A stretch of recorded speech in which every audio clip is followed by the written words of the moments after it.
రావు గారిని చూస్తే అప్పుడప్పుడు మళ్ళీ ఆయన నా పేరు తీసుకున్నాడు అంటారు. పేరు ఎందుకు తీసుకోవాల్సిందంటే నువ్వు నిన్న మాట్లాడిన దాని మీద వాళ్ళ పేరు తీసుకుంటున్నా. ఆమంగల్ మా అత్తగారు ఊరు అంటే నేను అత్తగారు ఊరికి రోడ్డు వేసుకుంటున్నాను. అత్తగారు వాళ్ళ ఊరు వదిలి 5 దశాబ్దాలు అయింది అధ్యక్ష.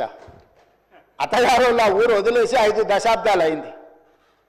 ఫ్యూచర్ సిటీని వాళ్ళు పరిశ్రమల కాలుష్యంతో మొత్తం రంగారెడ్డి జిల్లాను సర్వనాశనం చేయాలని కుట్రపూరితంగా అత్యంత కలుషితమైన ఫార్మా కంపెనీలను అక్కడ పెడుతుంటే కలుషితమైన ఫార్మా కంపెనీలు అన్నిటిని ఒక దగ్గర కూడబెడితే అంతర్జాతీయ ఎయిర్పోర్ట్ కూడా కుప్పగూలుతుందని చెప్పి దాన్ని జాగ్రత్తగా జీనోమ్ వ్యాలీ ఏ విధంగా డిజైన్ చేసినామో అట్లా చేయడమే కాకుండా ఏమాత్రం కలుషితం లేని పరిశ్రమలకు భూములు కేటాయించాలి, దానికి అంతర్జాతీయ ప్రమాణాలు ఉండాలి, నెట్ జీరో సిటీ చేయాలి, ఏఐ హబ్ చేయాలా, స్పోర్ట్స్ హబ్ చేయాలా, ఎడ్యుకేషనల్ హబ్ చేయాలా, ఇట్లాంటివన్నీ మేము పెడితే వాటిని అడ్డుకోనికి ఆ రోడ్ అక్కడికి తీసుకెళ్ళి అధ్యక్ష రోడ్ ఆమంగల్ కోసం వేయలేదు అధ్యక్ష, రోడ్ అత్తగారు ఊరికి వేయలేదు అధ్యక్ష.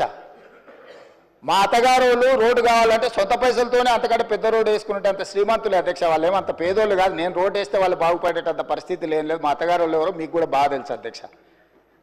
అధ్యక్ష ఔటర్ రింగ్ రోడ్డు నుంచి రీజనల్ రింగ్ రోడ్ ఎక్కడైతే వస్తుందో ఈ రెండింటి మధ్యలో రేడియల్ రోడ్స్ ఒక్కటి కాదు అధ్యక్ష, 11 రోడ్లు డెవలప్ చేయాలని ఈరోజు ప్రతిపాదనలు తెచ్చినాము.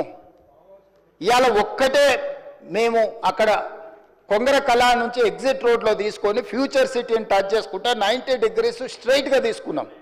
నేను స్ట్రైట్గా హరీష్ రావు గారిని నేను అడుగుతున్నా సూటిగా, ఇంకొక ఆయనకైతే సరే ఆయనకు నేను మాట్లాడేది అర్థమైతే అర్థం కాదో నాకు తెలియదు, కానీ వారు ఇక్కడనే ఉన్నారు కాబట్టి వారిని అడుగుతున్నా. ఈరోజు అభివృద్ధి వద్దా, రీజనల్ రింగ్ రోడ్డు నిర్మించాలన్నా వద్దా, రేడియల్ రోడ్స్ వేయాలన్నా వద్దా, ఫ్యూచర్ సిటీ కట్టాలన్నా వద్దా, మూసి రిజిన్యువేషన్ ప్రాజెక్టు మూసి పునరుద్ధరణ ప్రాజెక్టును చేపట్టాలన్నా వద్దా, పరిశ్రమల కోసం భూములు సేకరించి పరిశ్రమలకు కేటాయించి తద్వారా పెట్టుబడులను ఆకర్షించి తద్వారా రాష్ట్రాన్ని అభివృద్ధి చేయాలన్నా వద్దా,